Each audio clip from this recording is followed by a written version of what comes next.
keeping students and school employees away from the dangers of the coronavirus while continuing with business operations. That's possible.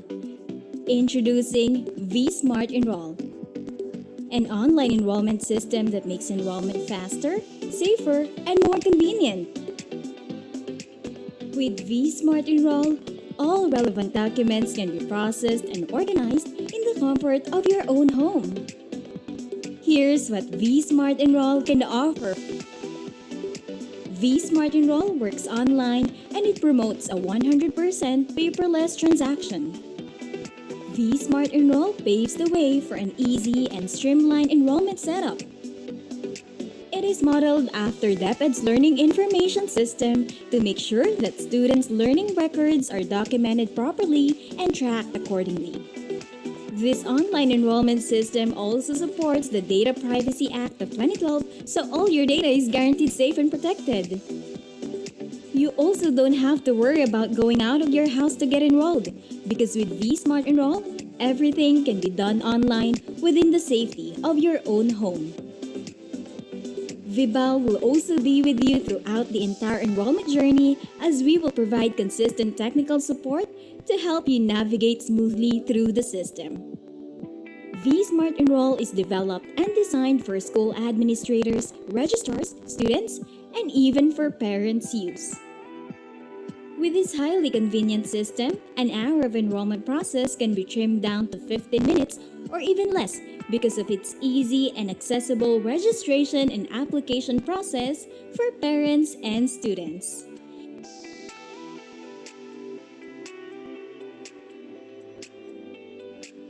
Even the registrars will experience fast and easy transactions.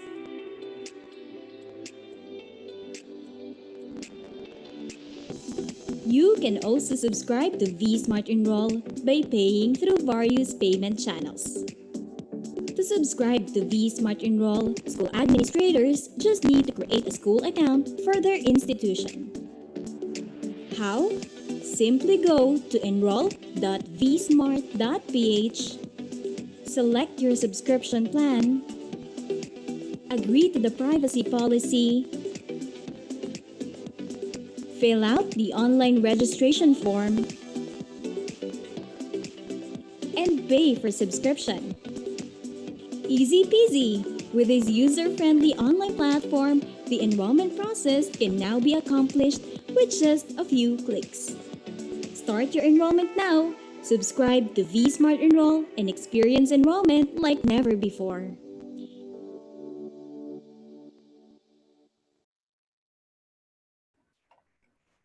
Good afternoon, Kavibal, and welcome to our senior high school webinar series.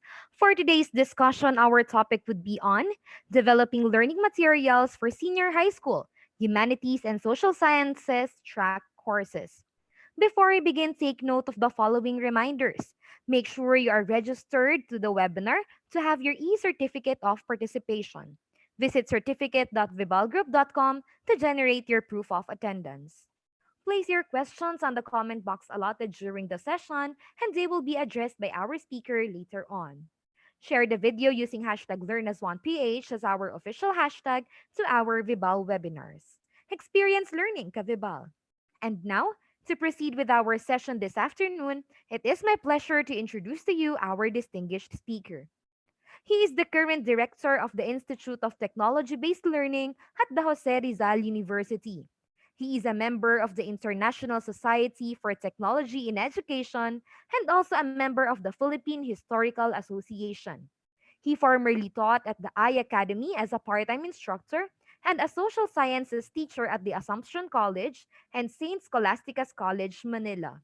Other than teaching, our speaker had been a senior education consultant at Oxford University Press and a sales manager at McGraw-Hill Asia. Ladies and gentlemen, please welcome our speaker for this afternoon, Mr. Dino Danao, MALPT. Hello and good morning, everyone. And thank you, Kiana, for that very generous introduction. So let me just pull up my slides as we start today's session.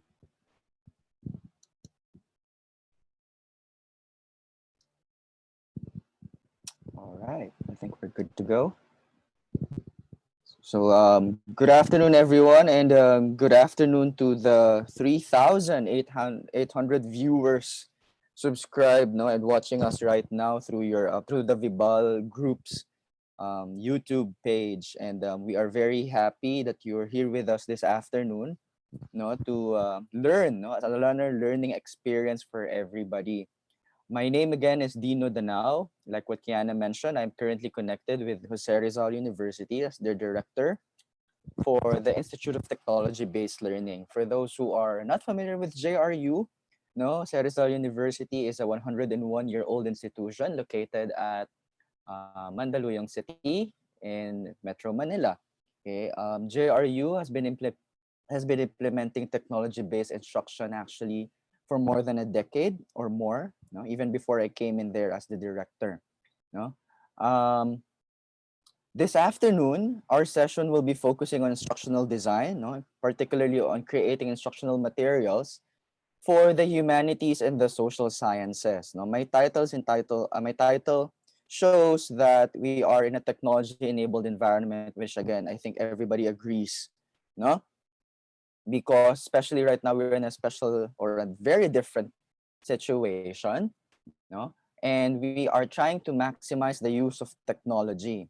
Well, actually, even before we had the pandemic, no, our schools, no, have been working in a technology-enabled environment. Most of the activities that we do in schools, inside and outside schools, our communication channels, they're all powered or they're using technology. Okay. So for today, our focus as instructional design, no, materials development. Okay. So good afternoon to all senior high school teachers. No? And if you're not a senior high school teacher and you're not teaching the humanities and the social sciences, no, you're still welcome to join this session because most of the principles, most of the rules that I will be presenting this afternoon may also be applied in the subject area you are teaching. All right, so let's start. Okay. Just to give you an overview of today's outline, okay, my session will be focusing on first, the general guidelines in creating a technology-based instructional material in the humanities and the social sciences. Okay. It will be followed by a quick review, hopefully, or an overview of the universal design for learning. Okay, because these are general principles. No, aside from the guidelines, I will be specifically mentioning about the humanities and the social sciences. I'll be discussing with you as well some universal design guidelines, some universal design principles that you can apply in whatever instructional material you are creating. Okay. Third, no, if you have attended any of my previous webinars or my previous session, you know that Mr. Dana was a very practical teacher. No? So I want you at the end of this session to learn basic design principles that you can apply in your instructional materials. No, I am not a very theoretical um, discusser or an instructor. Now, I want you at the end of the day that you will apply a lesson or two directly to whatever material you are creating. Okay? And speaking of material, no, I will be looking at as well, some of the commonly used instructional materials in the humanities and the social sciences, okay, and how you can apply those principles there. Okay? And then lastly, we will look at on how you can ensure success, no, and maintain the quality, okay, of your instructional materials. Okay? So we will have this session for about an hour to an hour and a half. No? So just again, just to reiterate what Kia mentioned earlier, now please type in if you have any questions or comments at the comment section of your screens right now. Okay? So well, but we'll run about an hour, but I highly encourage you to participate as well because I will be asking some questions, okay, for our engagement activities. Okay, let's begin. No, so our focus this afternoon would be about the humanities and the social sciences. Okay, but if you are okay, for those who are listening, if you are a senior high school teacher or you're in a senior high school department, may I ask, Okay, how many humanities and social science courses are there in senior high school? Okay, let me see who can guess it right. I'll give you about a minute to type in your answers in the comment section. How many humanities and social sciences courses are there in the entire curriculum, no, of um, senior high school?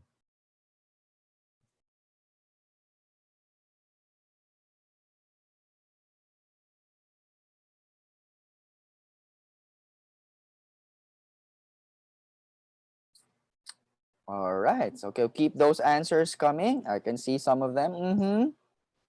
Good guess. Nice guess. Uh-huh. Uh-huh. Okay.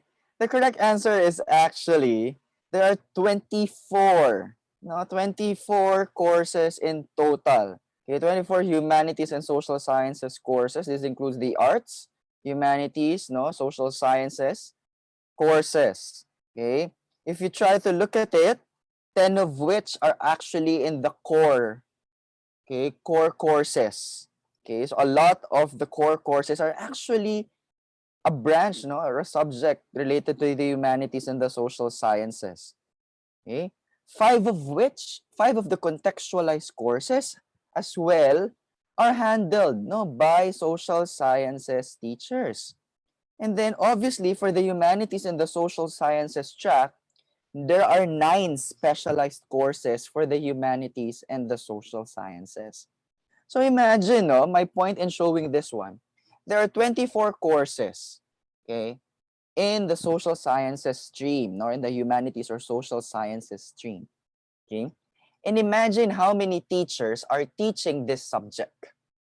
And some teachers are teaching multiple subject areas or subjects or courses, okay, within the humanities and social sciences courses.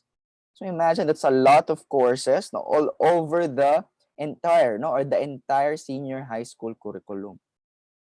That's why, okay, for most teachers, okay, I used to show this diagram, and I love this diagram very much. No, before, during face-to-face classes, this is the scenario according to most teachers. No, you feel fresh at the beginning of the school year.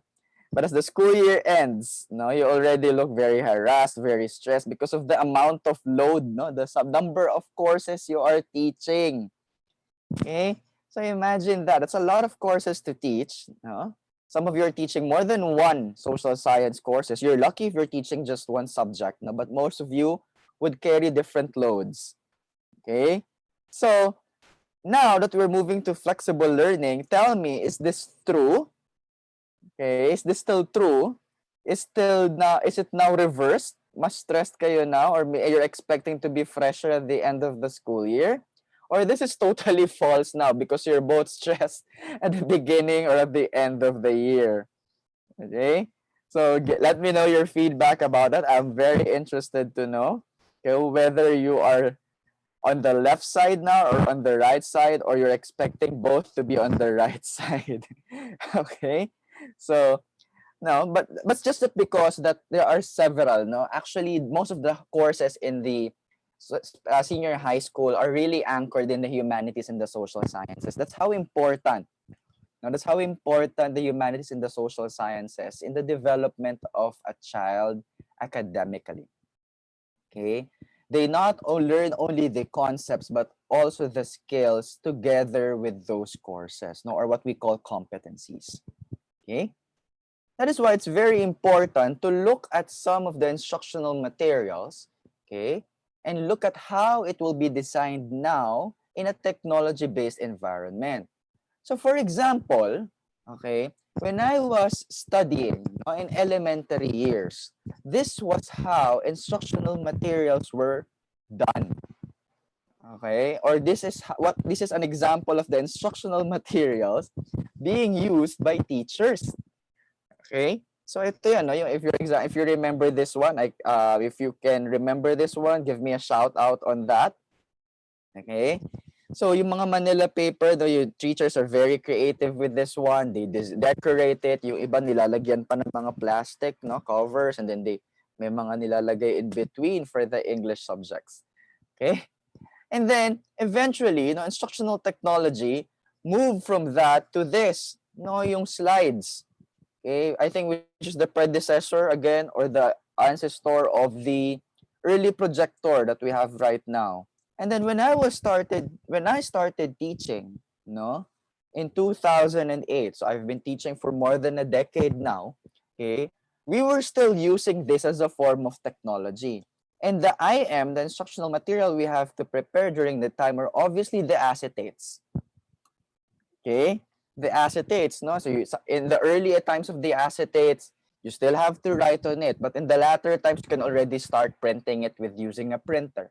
Okay? But those are the very heavy ones. No, we sometimes ask our students to pull the cart with the projector in it. Okay?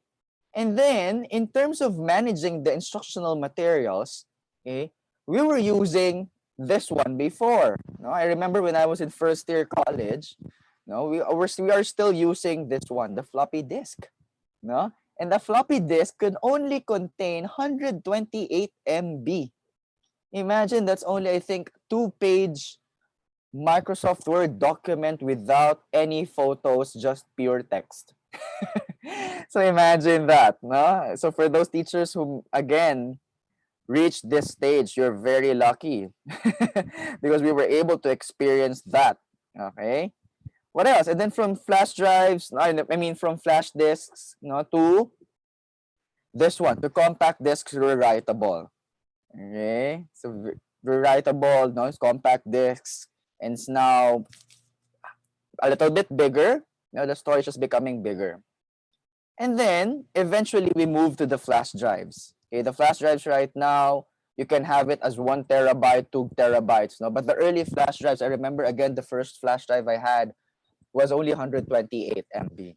I could only fit in a couple of documents and probably one compressed MP3 song, and that's it. Okay, and then in terms of encoding, in terms of productivity tools, I remember when I was in grade school, we were still using typewriters, to submit our papers.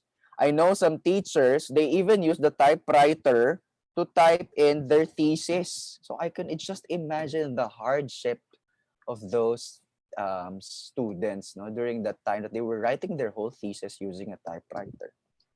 Okay, and now, okay, this is the earliest computer set that I had.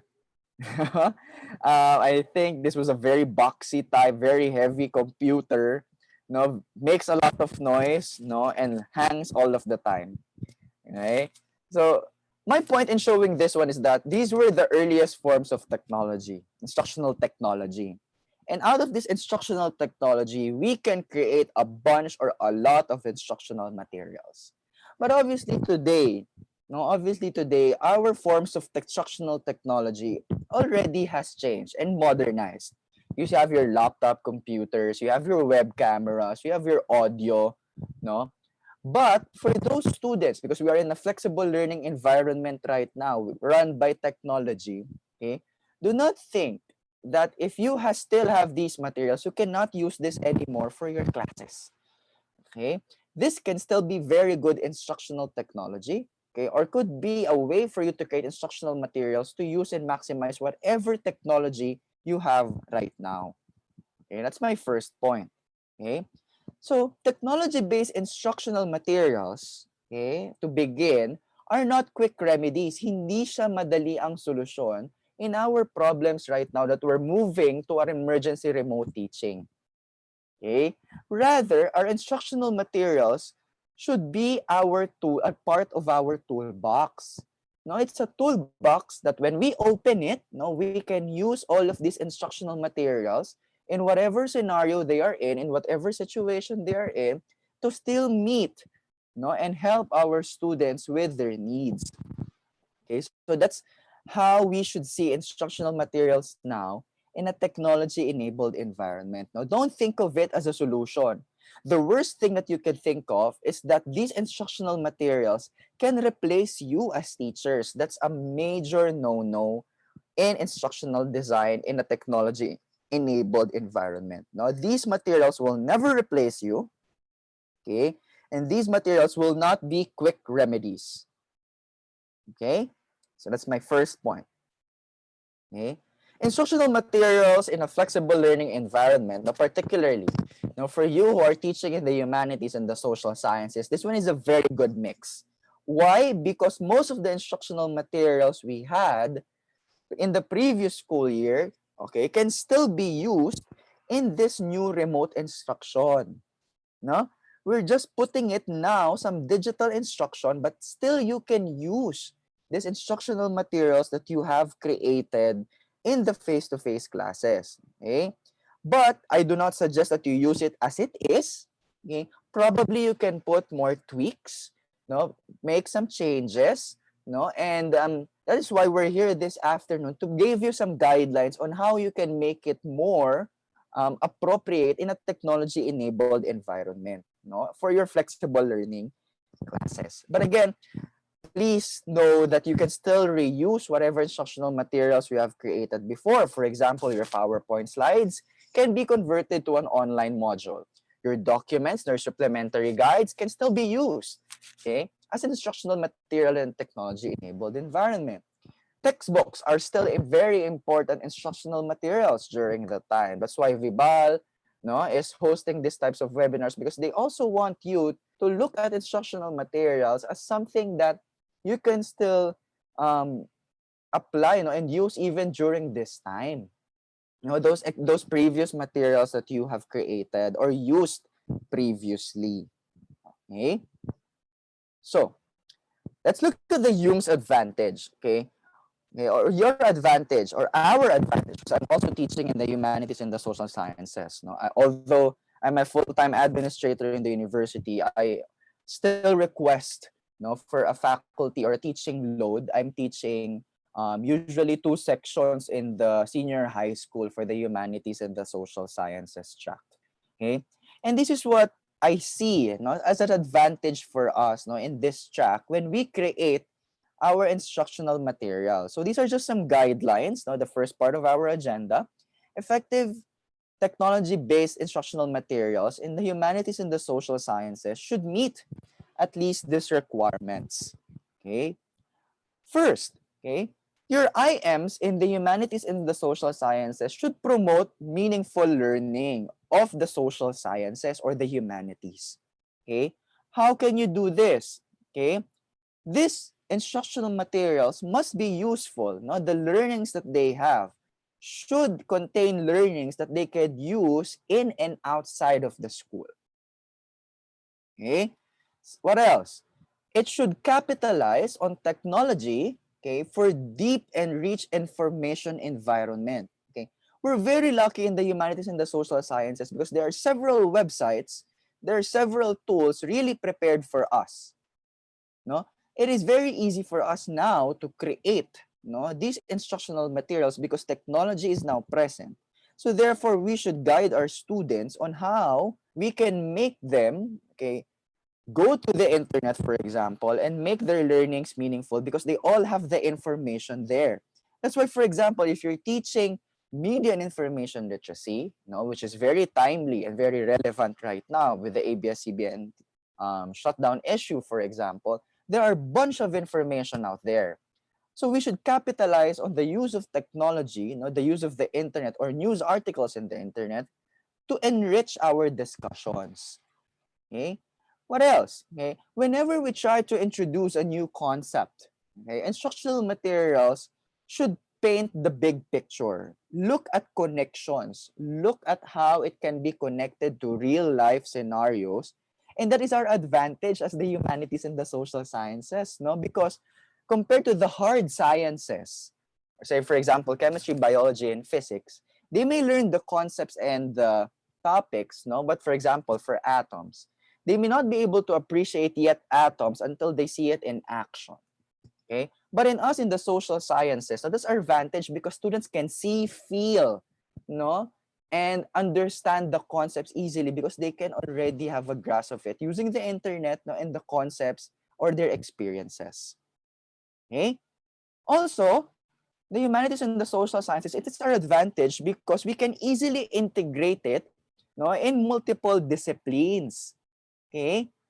For example, no, our course, our instructional materials right now, especially students are also feeling anxious about using the form of the technology, no? Even studying remotely. That's all. Students are also feeling anxious because they feel that they are having so much tasks to do now because they are at home. So they are expecting na baka maraming ipagawa si teacher kasi nasa bahay lang naman ako. Okay? But actually, in an emergency remote situation, no, in flexible learning, in a technology-enabled environment, no, you can create instructional materials, okay, which you can do in an interdisciplinary approach. You can easily, that's our advantage again as the social sciences, because we can easily integrate, for example, with English, the arts, no? What else? We can easily integrate with the sciences if they're doing reporting and oral communication, for example. Okay, so it can be easily integrated, no, with all other disciplines. What else? Okay, integration may also mean guiding, no, means guiding as well, no, students in the right way to navigate throughout all these disciplines, no, kasi as you know, no, students right now they need a lot of guidance, no, they need a lot of very clear instructions in using these materials. And again, that's our advantage in the social sciences because our social science, the skills that we are teaching them, you know, are helping them navigate through all these resources available that they will encounter. Also, the third point that I'd like to raise, no, as an advantage in the humanities and the social sciences, no, for our technology-based instructional materials, okay, our materials should promote value-based instruction. And again, it's very easy for us, no, in the social sciences to link it up with the value.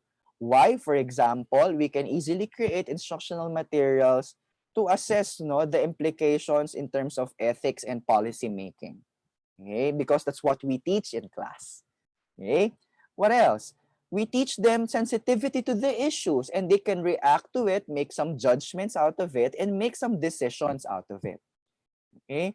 So we teach them well-reasoned positions as well on certain issues and all certain topics. So therefore, integration of values in our instructional materials must be there to make it make it very effective. Okay? So instructional materials, no, in a technology-based environment in the social sciences, doing value integration will be easier. Advantage natin yan, no? And then lastly, okay, our materials, okay, because we are in the social sciences, obviously the social skills, no, so it should promote engagement and collaboration as well with our students. And how can we do this, no? Our instructional materials should look at students, okay, as a learning community. Okay, so as a learning community, that can be one. What else? We look at, no, making students play active roles, no, in very authentic activities. Again, because we are in the social sciences, no, they can easily see, feel, understand, no, the issues through our lessons, through our topics. No, that's our advantage also. No? So we have to give them, no, make them feel it, no, play an active role in their learning process because that's where engagement is coming in. And in instructional materials development, no, in IM development during this time, I think that's one of the major issues that teachers are facing. How sure am I that the materials I am creating is actually engaging for our students? Okay, and I will give you more tips on that later on. Okay, so moving forward, okay, now that we know some basic guidelines, okay, and our advantage in the social sciences, okay, let's look at how do materials actually in a technology-enabled environment would look like. Okay, So again, if you're listening now and you're not a teacher of the social sciences, this is fine because most of the principles I will be mentioning will be very general. For example, let's look at the Universal Design for Learning, or UDL. Excuse me. If it's your first time to hear this terminology, okay, the Universal Design for Learning are sets of principles. No, these are actually a way of thinking, okay, that we should put at the back of our heads whenever we try to create an instructional material.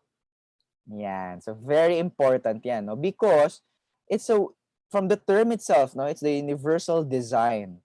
So therefore, we should give all students equal opportunities to succeed. Okay? So that's how important to understand the universal design of learning when we create our instructional materials.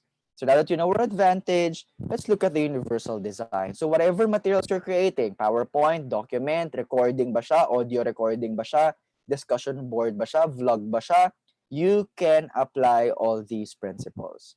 Okay? For example, okay, where can we see the universal design applied in our daily lives? If you look at your smartphones,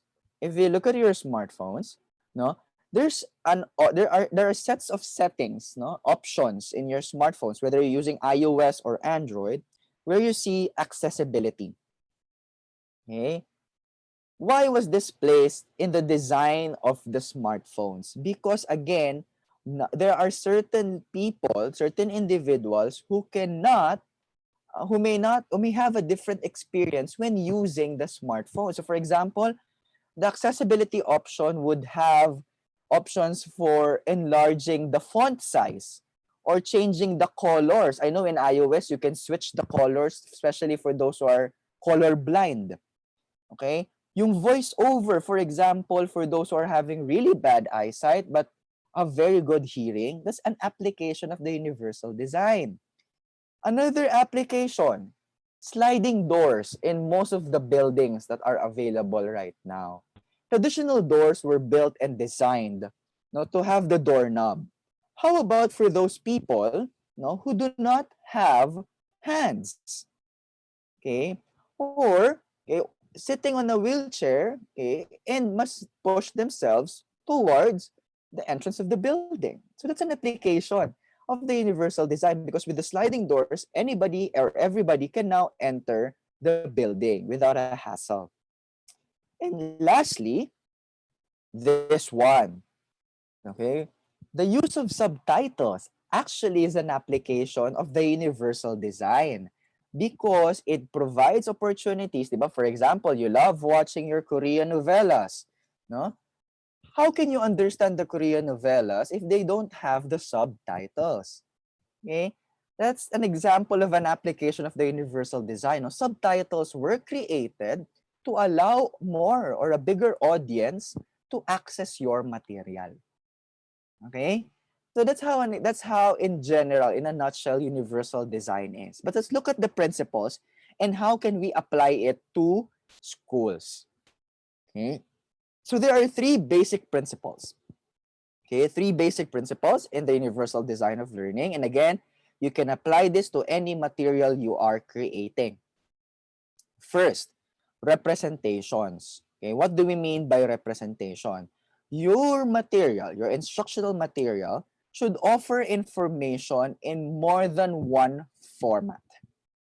Okay, so for example, if it's a document, Microsoft Doc, it can be converted to a PDF, for example.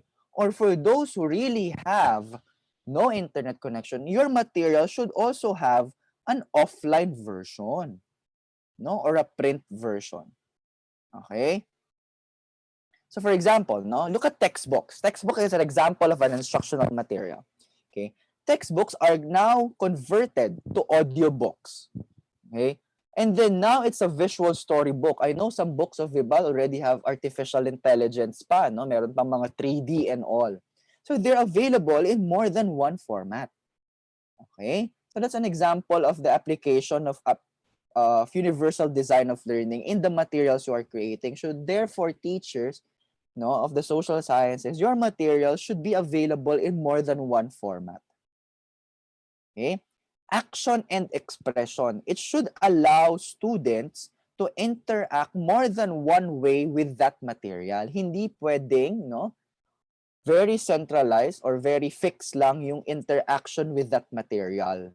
Okay? For example, okay, when you used to do your assessments, you know, assessment of learning or assessments for learning, which is doing instructional material for that, no, you used to do pen and paper tests. Okay, and then after that, you do your, probably you can do a recorded or oral presentations because of that material, and then gamify the quiz. So you see the interaction with the material is different. No, it's more than one way. Again, if a student doesn't have internet connection, no, maybe he can go with pen and paper test. But if he has more than enough, no, internet bandwidth, then probably you could do and gamify the quiz to make it more engaging. No? Speaking of engagement, okay, speaking of engagement, there should be multiple ways to motivate the students to look into your material. No? So that's again a very challenging task for many teachers because we want to make our materials motivating and engaging. So for example, no, if you're teaching in the elementary, you used to do song and dance, or probably in the higher levels, you can do your film viewing. And then if you make it really more interactive, no, you do your treasure hunts. Okay? The point here is it should be able to create ways, no, for your students to really look into your material, basahin yan, paglaruan yan, or pag-aralan yan. Okay? So these are the three basic principles. So again, the universal design of learning may be applied in whatever material you're thinking. So it's a way of thinking.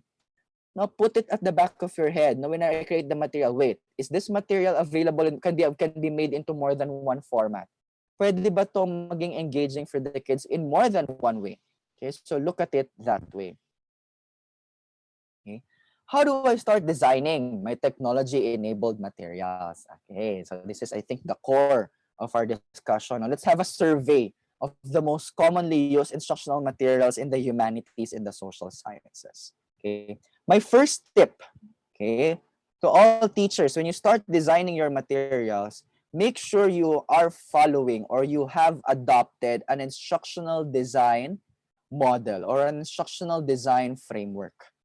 Yan. Okay? It's very important because that will really determine, okay, the amount of technology needed for you to work with the material you are creating or for the material to be worked on by the students. Okay? So, you have to adopt an instructional design model. Whether you're using ADDIE, Azure, Gangis, Marials, or Camps, no? Most of it, the concepts are the same. It depends on the level or the rigidity of how much technology you want to integrate it with. But this could also be your lesson plan template, no? So like for example, us in Jose Rizal University, we follow the Azure model, okay? Because we are very concentrated now on course design and course writing, okay? But if you're starting to plan pa lang, no, and design, probably you can start with the simplest one, which is the ADDIE model. Okay, the ADDIE model is the simplest instructional design framework that you can apply or model that you can use in your classes. Okay, or in your when you design your instructional material. So you begin by analyzing the students, you start designing it, you create a prototype and develop it, you apply it in class, and then later on you evaluate it. No? So you can read more about the ADDIE model, just Google it, no? But it's the simplest. No? A little bit of history, since we're all social sciences here. The ADDIE model was actually created as early as the 1950s. And it's been seen as a very effective framework. It was first applied in the military. No, in the military. Why in the military? Because the military always would have the highest or the most high-tech, no, highest form of technology in the society. Sila yung lagi uuna, no, with high-tech technology or with high-tech materials, sorry. No? So that's why teachers in the military, no, when they teach them how to use this form of technology, they have to have a framework. No? Doon nabuo yung ADDIE model. So Now, today, the ADDIE model can be applied, no, to all your instructional materials development programs. Okay? So, use that. No? At least have one framework. No? Just adopt one. Do not adopt multiple frameworks in your school. Just adopt one. Okay? Next, okay, you have to prepare your online course packs right now. Okay, so ginagawa nyo na yung online course packs ninyo. And online course packs, again, can be in print or in digital formats. Again, some of you, no, I can see some of you, you're greeting in the YouTube, you're greeting now in the YouTube comment section, and I can see some of you are really from the remote provinces, no, and some of your students may have difficulty in the internet connection, so you should have prepared another version of your online course packs or your course packs. Okay, you should be able to create materials, no, in varying formats, no, variety of resources, no, of content. So for example, from PowerPoint slides to reading materials, text, case studies, or journals. And again, the use of case studies and journals or news clippings in articles, that's our advantage as social science and humanities teachers, no? Because we can easily connect to those case studies. Okay? Avoid excessive multimedia in the presentations, no? Focus on the simple, most effective way of most effective way for you and your students to learn, no, the concepts. Okay, do not overwhelm your students, no, because you will also be overwhelmed in creating these materials. No, so make it simple lang, avoid using a lot, no, various multimedia just to present one lesson. Okay, avoid doing that. Okay, keep online modules compact and lightweight with the current internet capability that we have, no? Even though you're paying the most expensive internet connection right now, no? So you might still be having some difficulties. Admittedly, the Philippines, no, is not as perfect in terms of internet connection compared to Korea, Singapore, or Thailand. So that's why we have to keep it simple and make our modules or online modules compact and lightweight. Okay. What else? Okay. Online module development. No, I know some administrators are listening right now. Administrators, no, online module development takes substantially more time. Okay. That's why that faculty creating the instructional materials, they need more time in creating this one because the situation is very different compared to doing it in face-to-face class where you have a very strong premise. Unlike in remote or emergency classes, you are very unsure yet. So the development of these online modules takes a lot of time. And this is the main argument why some online classes are actually more expensive than actually face-to-face classes because online module development takes a lot of time. Okay, so please, no, be lenient with your faculty, no, in creating this online or instructional materials because it is really very difficult, no, to make. Okay, so please be more considerate with your faculty. So for example, no, again, I'm speaking from experience in the university. We do not let the faculty do anything for the past month. Okay, wala silang ina-attend na webinars, trainings, no others. They're not disturbed at all for a month to focus really just on online course writing or online course development. That will help them at least focus and create the materials that they need.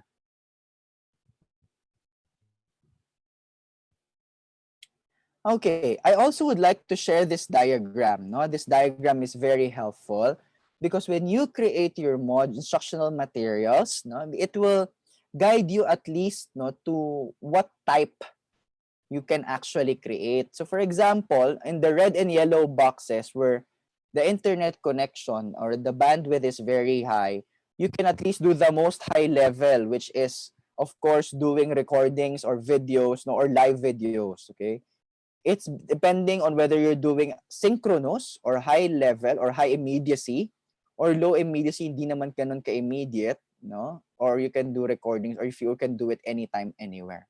Okay, so this is asynchronous.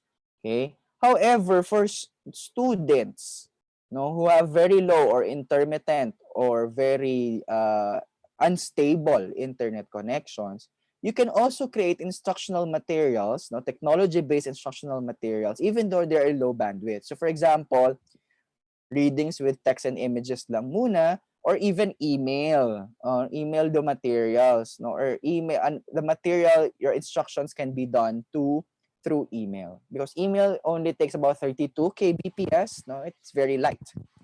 Okay, so you can do this even though there's low bandwidth. Okay. All right, so consider this diagram, no. So when you start working on your instructional materials, assess how much internet connection is available for your students. No? Look at their bandwidth. Okay. Your instructional materials, no, should always involve an introduction.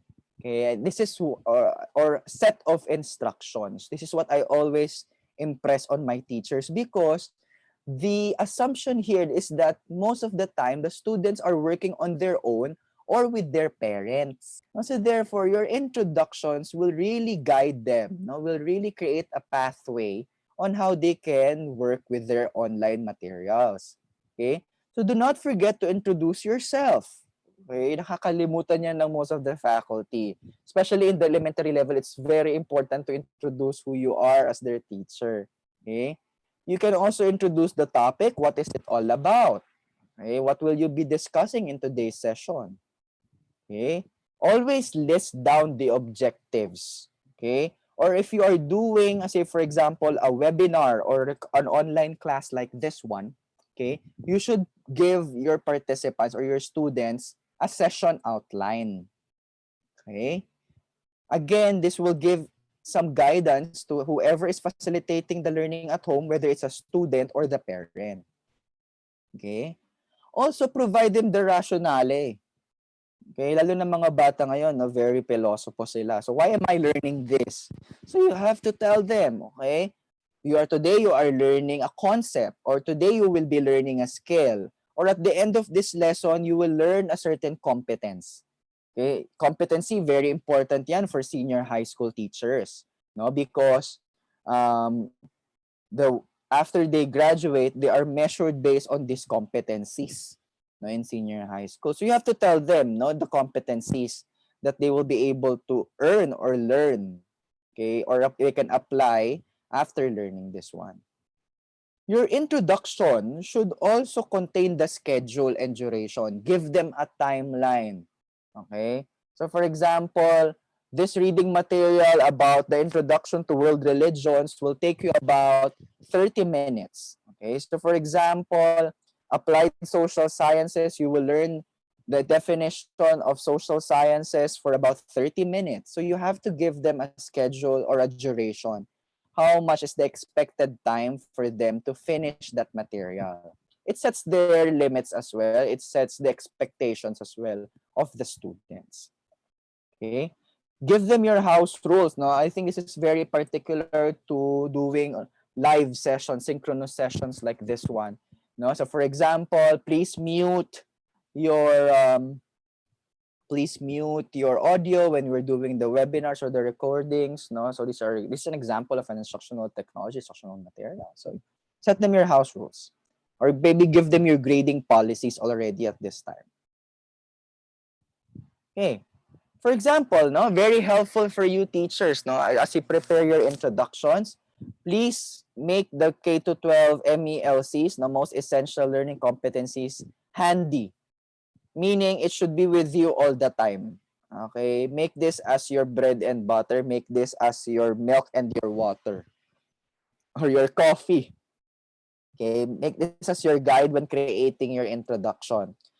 You can also look at this framework. This is, for example, if you're creating Microsoft PowerPoint modules. I think, according to survey, this is where teachers are really more comfortable kasi you are used to using PowerPoint for face-to-face classes, so it's easy to convert them to an online module. So for example, you can use this framework, no? You can allow one screen, okay, meaning one slide for your learning objectives. Yan. So make it as a template.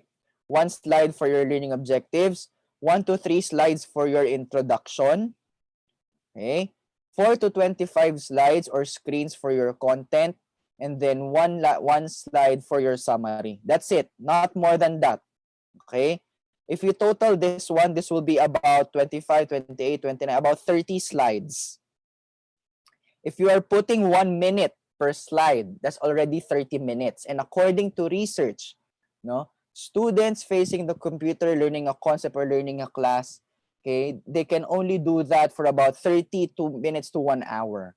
Pinaka maximum na 90 minutes. So make this as your template. Okay, so when you do your introduction, with your learning objectives, make this one. Can you apply this also when you are doing your document, yung mga supplementary materials nyo? Of course, yes. No, write 1 page for your learning objectives, 1 to 3 pages for your introduction, okay, or 4 to 25 pages for the content. Okay, not more than that. Okay, think of it, no.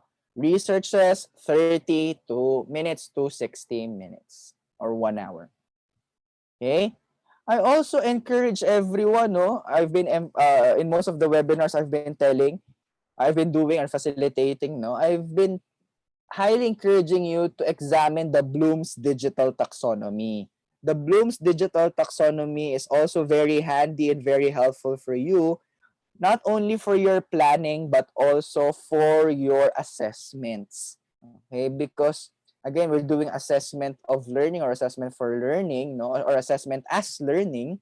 So you can already use this, no, as an instructional material and at the same time a form of assessment. For example, when we ask them to do vlogs, when we ask them to direct something, no, doing some mind maps. So those are examples of instructional materials you can design for your students.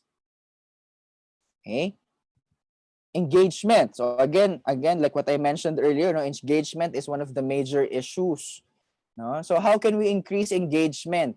For example, you have to identify a medium. So for example, they can chat. So like what we're doing, no, I'm asking you to chat. No, we're asking also probably if you're doing something else, no, hearts, likes, no, what else? Making them comment, making them do some feedback.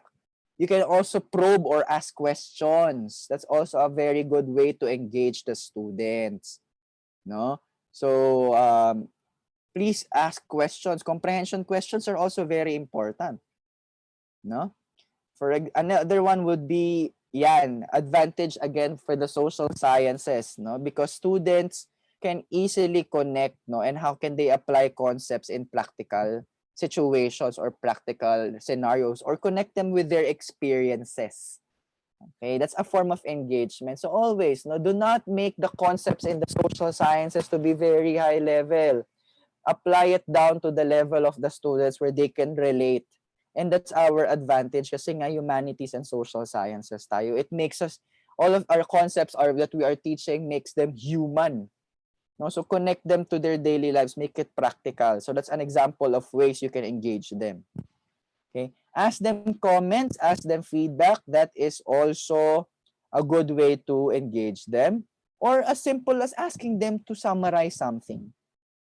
Okay? That's an example of engagement. So for example, asking after them letting them watch your video recording, make them summarize it. Okay. Also, you can do some positive reinforcement, no, particularly for live webinars like this one. No, if you're planning to use recordings as well, no, so you can give positive reinforcements like thank you for listening, thank you for watching, thank you for commenting, no, thank you for reacting to this one.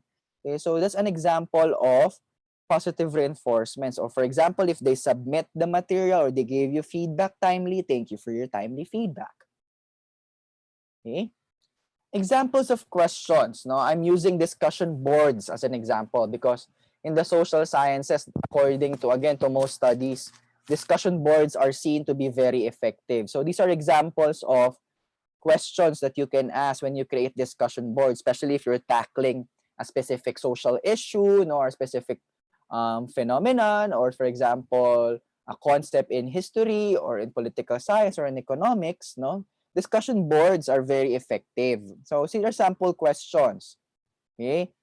For conceptual questions, you can ask questions obviously geared towards the definition or how they can argue with those. For example, why are you saying that? What exactly does this mean? No? How can this be related to what we have been talking about? So these are examples of question trails you can use um, to get no their to check if they are getting the concepts.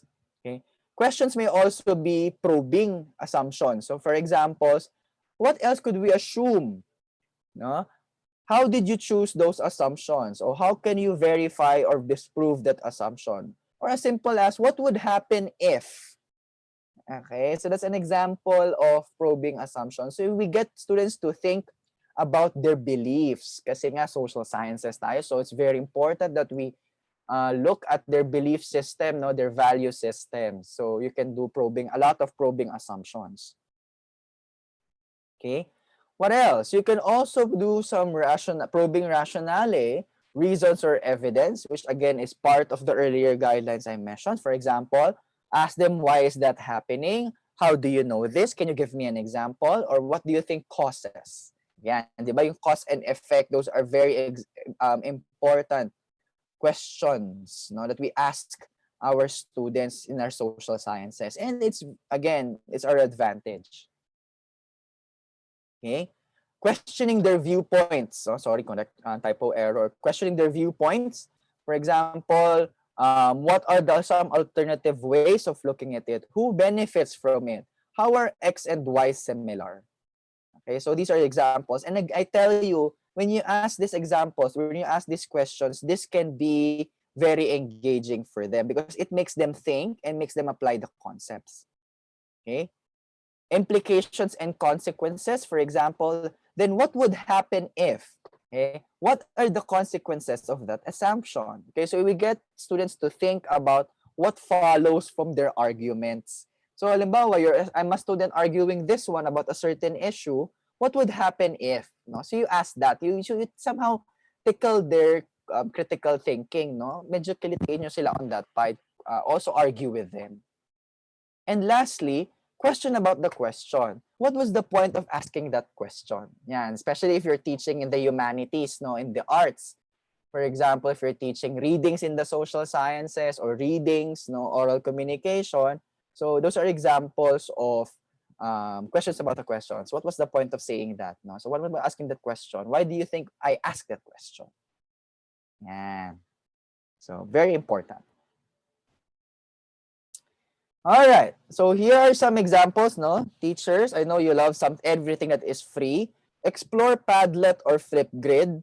They are free discussion boards. Probably it can help you create the discussion boards that you want to do. And you can integrate it with your any learning management system. For example, Vibal has their own learning management system, so you can look at it and integrate Padlet and Flipgrid as well. Okay, so those are free discussion boards. It is also very important when we create instructional materials, no, to develop the trust, okay, out of those materials. Okay, so for example, again, it roots back to how powerful your motivation is. Okay, because if the students are not motivated well, they will not trust on the material you will create. No, they will not. Basically, they will get bored. Okay.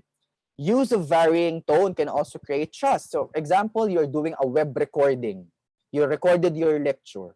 Okay? Do not act like a robot naman. No, not, okay, today we will learn about the social sciences. The social sciences are blah, blah, blah, blah, blah, blah. Okay? So, it doesn't create a very engaging and motivating atmosphere for your students. No? So, please use varying tone, or sometimes you can do verbal language, non-verbal language. So you can do some actions, you can do some facial reactions as well. No, so those are effective non-verbal language that you can use. Okay. What else? Okay, confidence is the key. even if we do face-to-face classes, no, confidence is very important.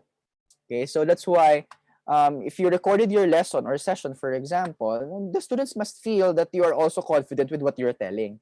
Otherwise, the trust now between you and the material, okay, will be not as strong. And then finally, now when you close, okay, for your closing, for how you close your instructional materials, no, do not just end by putting all the concepts and not closing actually what the lesson is all about. Okay.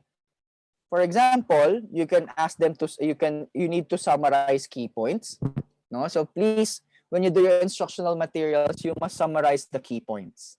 Okay, whether it's a video, whether it's a document, whether it is a PowerPoint slide, there should always be a summary of key points. Okay, ask them if they also would like to have a follow-up, because some may need some clarification, or some may have questions, so you can do a follow-up session.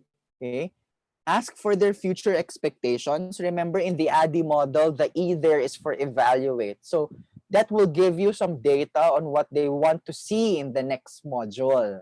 No? So that guides you as well in your instructional materials development, asking them their future expectations, or making them reflect on the material they have created. You have created, sorry. Okay, so use that, no, reflection as well to also guide you in developing the next materials you are creating. Okay, so these are some examples, no, of how you can use vlogs and blogs, no, as instructional materials for your classes, and as well as developing their creativity and metacognition. And again, you can use this for all subject areas, and most particularly for the humanities and the social sciences. For example, doing some online journals, online portfolios, no, reflections, collaborative writing spaces, surveys, and polls. Yan. Mahilig tayo dyan sa social sciences, so you can apply this. No? Surveys and polls. No? Use it as any feedback mechanism you can think of, as well as peer sharings and guides. I remember earlier, I told you the materials that you are creating should should involve collaboration. So even though they're doing blogs, no, ask for peer guides. No, make them probably give some feedback, no, do some peer evaluation as well on that, so they can do that. So yes, that's true. Okay, moving forward. So again, no, sharing with you some of the most popular hosting sites if you want to do your blogs and vlogs as an instructional material or assessment of, for, and as learning. No, so you can do your you can look at EduBlogs, Wix, or Weebly. Okay, so these are free hosting sites, no, if that you can ask your students or you can look into as a form of an instructional material. All right. All right, I'm on the last part of my session. Okay, so I think I have 10 minutes left, no, on the basic design principles. And this would be for majority slides, use of images, and doing web recordings like this. Kasi these are also very common and most used instructional materials in the humanities and the social sciences. No? So for example, okay, let's begin with fonts. Ayan. Simulan natin sa fonts. Okay. I have 5 examples of fonts here. 3, 4, 5. If I am doing a Microsoft PowerPoint or a slide or a Google slide, okay, which among the fonts here would be appropriate for a senior high school student? Can you please type your answer?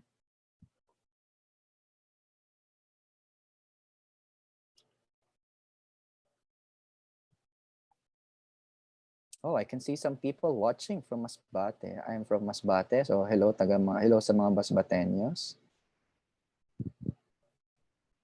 All right, let's see. Okay, let's check their answers later on.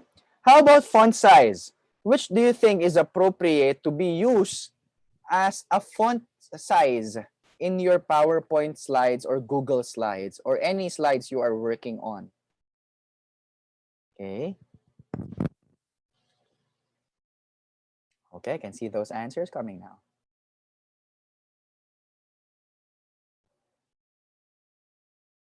All right, so let's look. What are the general rules now in using fonts and font sizes? Okay. Use serif or sans serif fonts only. Okay, at least, no, teachers, because these are senior high school students already, no, so avoid using, for example, number 2, which is Comic Sans, or for example, number 4, which is probably you can use this only for decoration but not for slides, the contents. Okay. Serif means tail. Okay, that's why, for example, this is a serif font. You can see the tails at the end of the letters. Okay. Sans serif, obviously, no tails. Sans means no, or not having. Okay, so that's why this font doesn't have tails. Okay, so that's an example. So use these types of fonts only. Okay, what else? You need to bold, underline, or highlight terms or phrases for emphasis. Okay, use that. Okay, use that because again, it will create some form of engagement and it makes the concepts easily and it can make the concepts be easily remembered by the students. Okay, so always do that. No, don't create a document that has no bold fonts or underlined concepts in it. Otherwise, isipin ng estudyante, nothing here is important, or they end up highlighting it themselves. Okay, spacing of letters should always be readable. Okay, whether you're doing slides, where you're doing documents, please consider spacing. Okay, I can see some faculty materials, they make these types of error, dikit-dikit yung letters, the spacing of letters. It should be readable. Okay, avoid using multiple font sizes, okay, in your slides because it will not look very formal, and it will not be basically it will not look formal. So the basic rule in using font sizes, title should be at least between 80 to 150, and then content should be at least 50% of the size of the title. That's the general rule. Okay, so 80 to 150 for the title, content is at least 50% of the title. That's the general rule. Okay. Colors, yan, colors, when we create materials, okay, the use of colors also can be a form of engagement. Lalo na we're teaching arts or contemporary arts, and then we're teaching them concepts related to arts, but we don't know the concepts of complementary, triadic, or tetradic colors, meaning complementary use of 2 colors, tetradic, 3 colors, triadic 3 colors, or tetradic 4 colors. When you're doing PowerPoints or slides, maximum at least use 4 colors. Do not go beyond 4 colors. Otherwise, masakit na siya sa mata. Okay? For example, general rules, maximize actually, my suggestion is to maximize complementary or contrasting colors. That's it. Okay, maximize complementary or contrasting colors only. Okay, so, but if you cannot really avoid it, at maximum 4 colors. Okay. Okay. Avoid palettes of red and yellow because palettes of red and yellow on slides create eye strain. Okay, so do not use palettes of red and yellow. Orange or dark orange pwede pa as long as it's not used all throughout. Okay, but palettes of red and yellow, the same effect when we try to use red ball pen when checking down the papers. What else? Follow the theme colors. Now, for example, you're teaching the Renaissance period. So probably you can use colors related to the Renaissance period. You're teaching, for example, economics. So probably use some concepts, themes or background related to economics. Okay. Use black, white, or gray backgrounds only. Okay, if they're faculty, probably occasionally blue. Okay, or in some instances, I suggest the school create one template. Okay, just to make it uniform. No, but if you want to make it more personalized, no, at least use black, white, or gray backgrounds only. Okay, so that's my suggestion to you. Okay, this is an example, no. I probably share this slide with you, but you can find this as well online. This is a list of complementary colors. So meaning these are colors that works best together. Okay, meaning it will not create eye strain.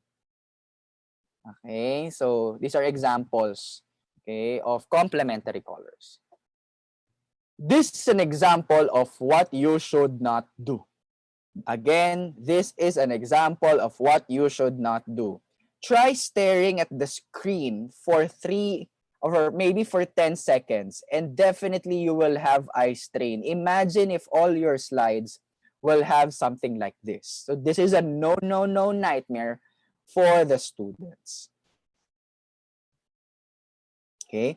There's also a 7x7 rule in the use of slides. Okay. If it's more than 7x7, you are not doing a Microsoft PowerPoint document anymore. You should do it on a document or a Microsoft Doc or a Google Doc. Okay. So you should have a 7x7 rule. Okay. What is the 7x7 rule? 7 words, horizontally, 7 bullets maximum. Okay, that's the maximum, 7x7. Okay, because remember in Microsoft PowerPoint or in using slides, these should be chunked information already.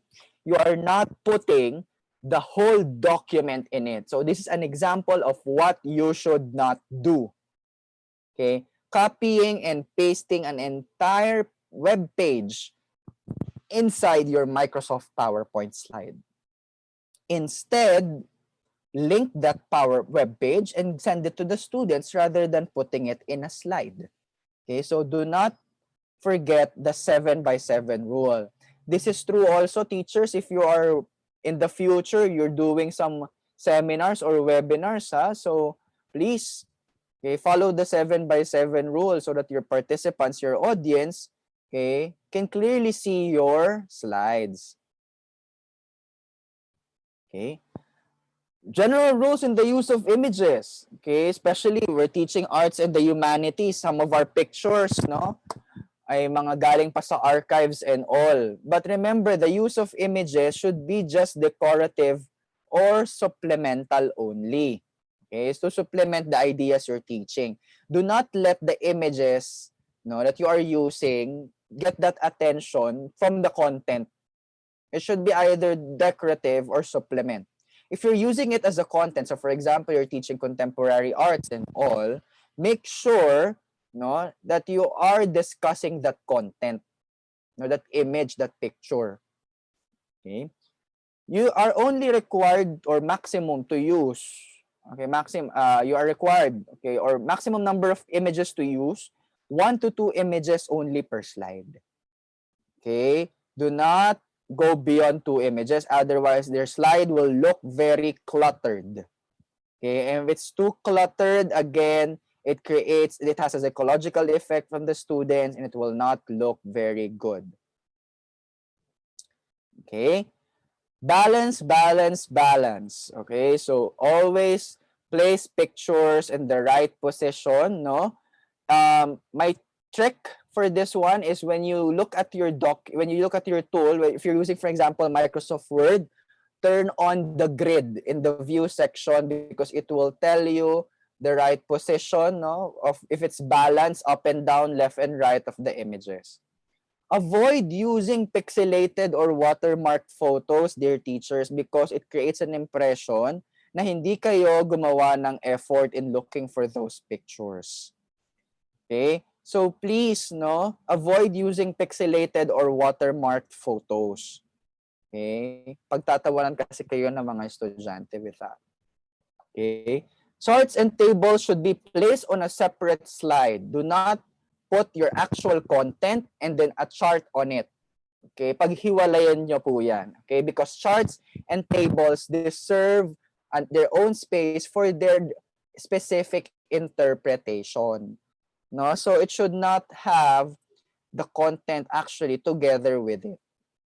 Okay? And then lastly, teachers, if you're recording a video, no, or if you're linking up a video, make sure the video naman is on high definition. Okay? I think the pinaka low end na mobile phone right now can take up to 720 megapixels. That's already high definition. Okay? So please, no, otherwise if you're showing a content, for example, it will not be appreciated by your students. Okay? General rules in animation, okay, in slides. Transition fatigue is real, teachers. No? If you're using a lot of transition for every slide, nahihilo ang mga bata. No? So avoid doing transition fatigue. Use it at minimum. No? Do not use sound effects anymore in senior high school, ha? That's for elementary. Do not use sound effects for every transition or any animation in your slide.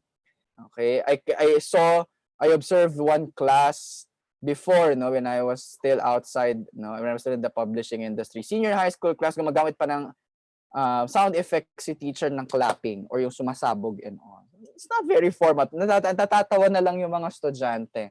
But if you want to use it as a form of engagement, then it's fine. This is an example of what you should not do. Every text has its own animation. And some of it are very inappropriate. You saw that fire? Okay.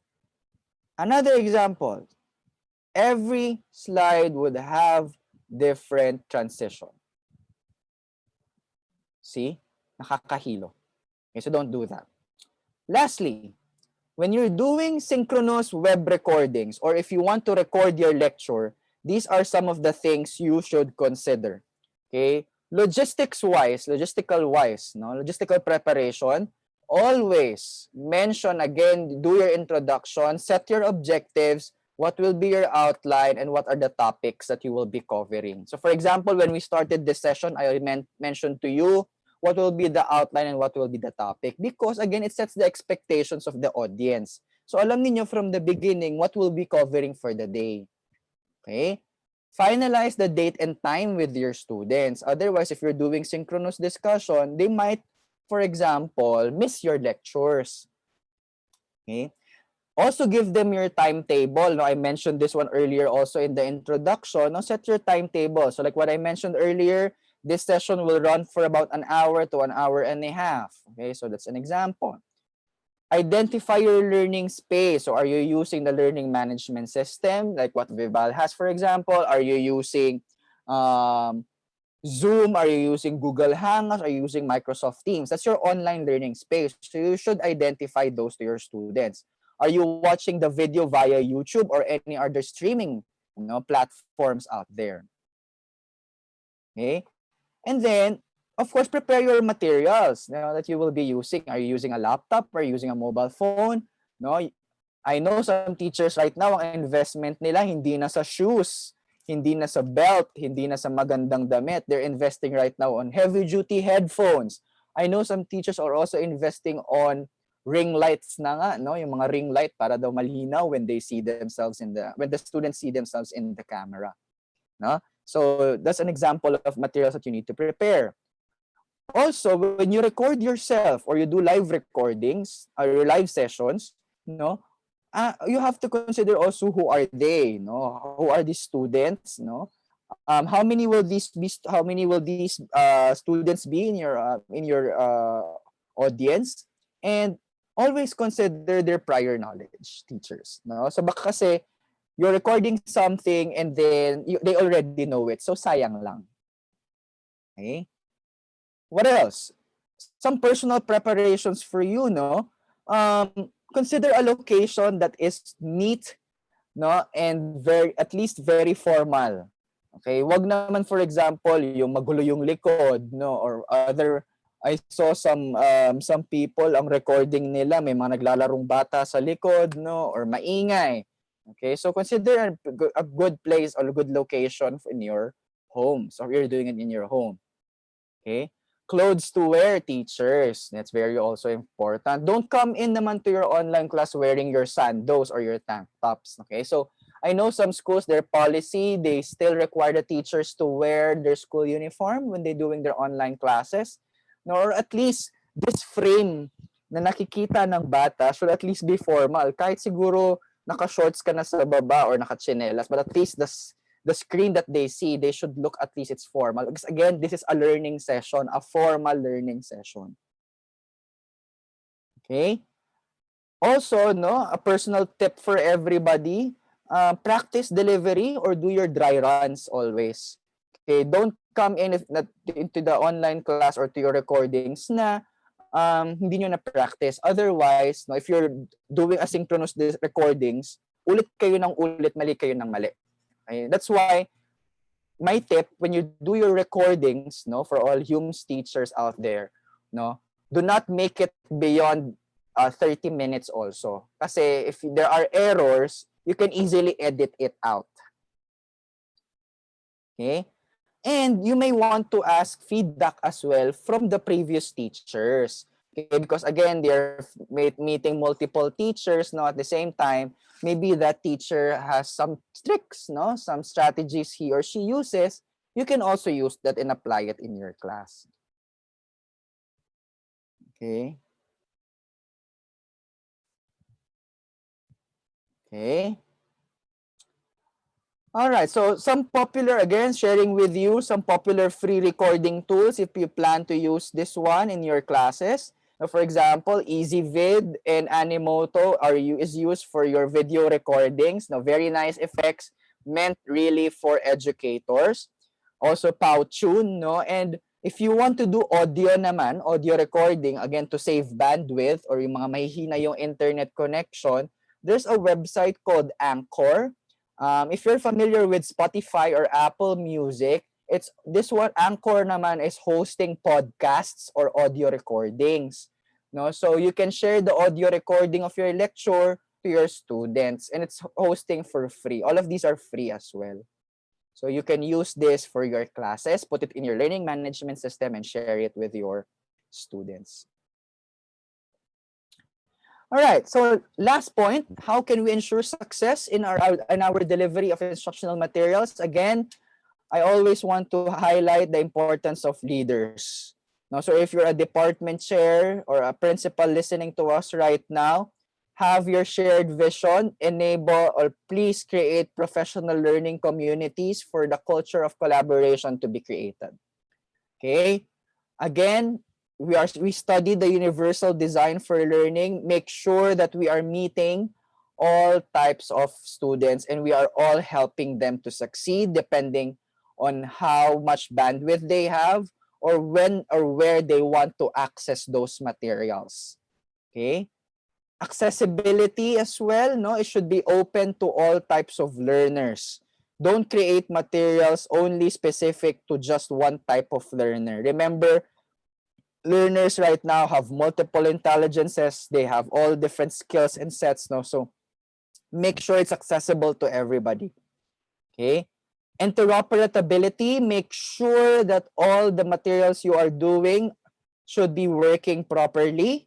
No, it should work in all types of devices. So for example, don't make a material that's not working on a smartphone. Because right now, students are very comfortable using their smartphones. So please, no, make sure that it works well as well on your smartphones. And it should complement all other materials. Okay? And then lastly, make sure that your materials are secured. No? So also make sure that the outputs of the students are private as well. Okay? Just a free tip to everybody, visit the Quality Matters or the QM checklist.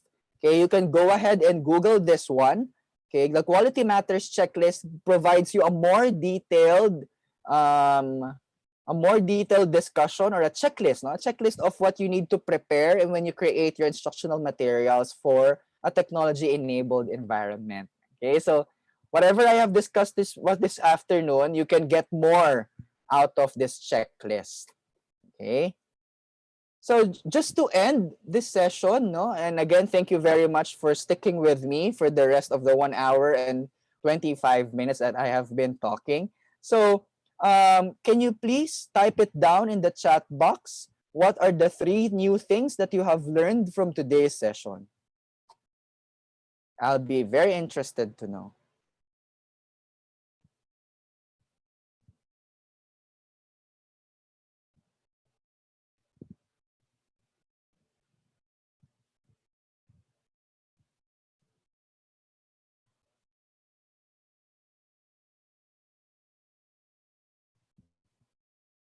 And if you have any questions, you may type it down now in the comment section of your YouTube page.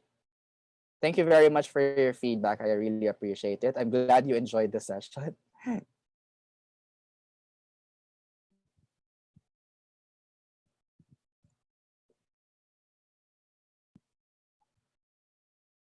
All right. So keep those comments and those feedback coming. I'm very glad to read all of those, no? But just to end this session, no, just some final words like what I mentioned, no, develop professional learning communities because when creating instructional materials, no, do not alienate yourself. Again, mas mahirap po gumawa ng online instructional materials. So, working collaboratively with your partners will be very helpful. Okay? Instructional materials should be used for active learning, no? Through communication and collaboration because students are very passive. No, don't make it also as a passive storage of content. Otherwise, magbabato lang tayo, nagbabato ng material, there's no engagement and all. Okay? I also suggest that you do and increase the amount of assessments. That's why I've been mentioning about designing instructional materials as assessment of, for, and as learning. Okay, so it will make your instructional materials very student-centered. So those are my last words for today's session. So with that, no, I'd like to end by telling everyone that as we go and enter this new and very exciting, as I call it, no, exciting and challenging times, no, technology, no, technology integration is not just an event. Okay, do not think of it as just a special scenario, special event right now because technology integration in the classroom, no, it should be part of our lives. It should be like crayons already and breathing. Something that's essential for everything to work well and effective. Okay? So again, thank you very much for joining me in this session. No, if you have any questions or concerns after this session, you may shoot me an email at danowdino@gmail.com. That's my um, personal email. I'll try to be as responsive as possible. If you would need some of my services for consultancy and all, you can also shoot me an email in my email. Shoot me an email, no, at danowdino@gmail.com.